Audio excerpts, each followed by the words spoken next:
Hello जीजू। अरे कंचन, तुम कब आई और स्वरा कहाँ है? मैं बस अभी थोड़ी देर पहले आई और सोना मार्केट गई है तो वो शाम तक आएगी। तब तक मैं आपका ध्यान रखूंगी। अरे भला तुम हमारा ध्यान क्यों रखोगी? तुम हमारे घर की मेहमान हो। हमारा फर्ज बनता है कि हम तुम्हारा ख्याल रखें। आप ध्यान ही तो नहीं रखते। क्या हुआ है बताओ? तुम ठीक हो? नहीं, मैं बिल्कुल ठीक नहीं। क्या हुआ बोलो। मुझे आपसे प्यार हो गया है। अरे पागल वागल हो गई हो क्या? कुछ भी बोले जा रही हो। तुम्हें अच्छी तरह से पता है मैं तुम्हारी बहन का पति हूँ, तुम्हारा जीजा हूं ना। मुझे सब पता है। सब कुछ पता होने के बाद भी मैं आपसे प्यार करती हूँ। अब आप मुझे दूर मत करो। दूर रहो मुझसे। तुम्हें पता भी तुम क्या बोले जा रही हो? अगर गलती से बात तुम्हारी बहन को पता चल गई ना, वो तुमसे जिंदगी भर कभी बात नहीं करेगी। उन्हें बताएगा कौन? मैं बताऊंगा ना। क्यों? मैं आपको अच्छी नहीं लगती क्या? अच्छी हो तुम, बहुत अच्छी हो, लेकिन उस नजर से आज तक मैंने तुम्हें कभी देखा नहीं है। तो अब देख लो। मेरे को ना अब देखना है और ना ही फ्यूचर में कभी देखना है तुम्हें ऐसे। जीजू, सारी दुनिया के जीजू अपनी साली के पीछे पड़े रहते हैं। यहाँ मैं आपके पीछे पड़ी हूँ लेकिन आप मान ही नहीं रहे हैं। दुनिया का मुझे नहीं पता, मुझे सिर्फ अपना पता है। मैं तुम्हें अपनी वाइफ की बहन मानता हूं, इसके अलावा और कुछ भी नहीं। और तुम्हारे लिए भी बेहतर यही होगा, तुम भी यही सोचो और कुछ नहीं। मैं तो अपने आप को शुरू से आपकी आधी घर वाली मानती हूँ। अरे क्या बकवास कर रही हो यार तुम। मैं कोई बकवास नहीं कर रही हूँ। और आपने वो कहावत नहीं सुनी, साली आधी घर वाली? तो मैं आपकी आधी घर वाली हूँ। पता नहीं दुनिया के किस घटिया इंसान ने कहावत बनाई है। अच्छा उसने ये कहावत नहीं बनाई कि देवर आधा घर वाला। अरे अगर भाभी मां समान होती है तो फिर साली आधी घर वाली क्यों? हस्बैंड का भाई तो बेटे जैसा, और वाइफ की बहन आधी घर वाली। वाह। जीजू, जब मुझे कोई प्रॉब्लम नहीं हो रही तो आपको क्यों हो रही है? देखो तुम्हारा ना बहुत हो गया। मैं तुम्हारी दीदी से बहुत ज्यादा प्यार करता हूं। मैं किसी और के बारे में सोच भी नहीं सकता हूं, और ये सब करना तो बहुत दूर की बात है।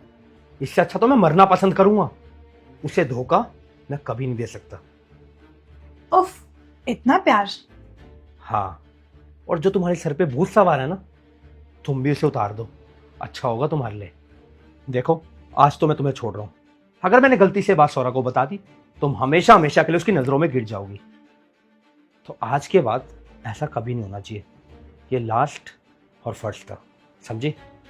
जब तक सौरा नहीं आती मैं बाहर वेट करूंगा। दीदी देखा, जीजू आपसे कितना प्यार करते हैं। मैं कहती थी ना कि वो मुझसे बहुत प्यार करते हैं, मेरे अलावा किसी और के बारे में सोच भी नहीं सकते।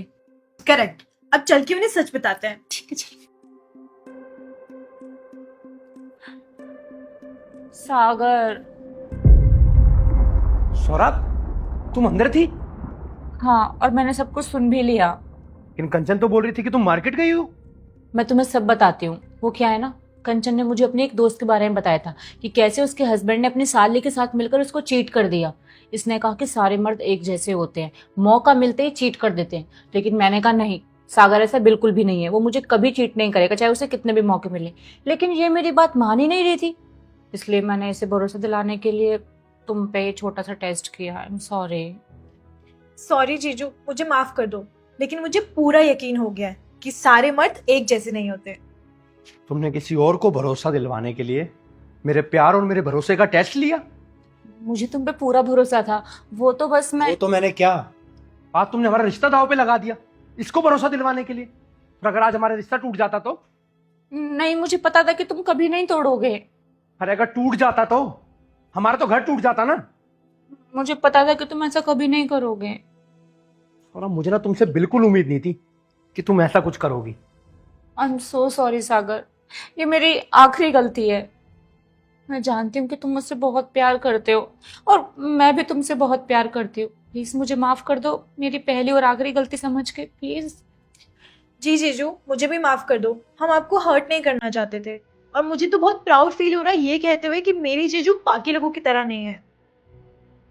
अच्छा, कान पकड़ के सॉरी। ठीक है, आगे से ऐसा कुछ नहीं होना चाहिए। पक्का कभी नहीं होगा, प्रॉमिस। ठीक है, माफ किया। इस जोड़ी को किसी की नजर ना लगे।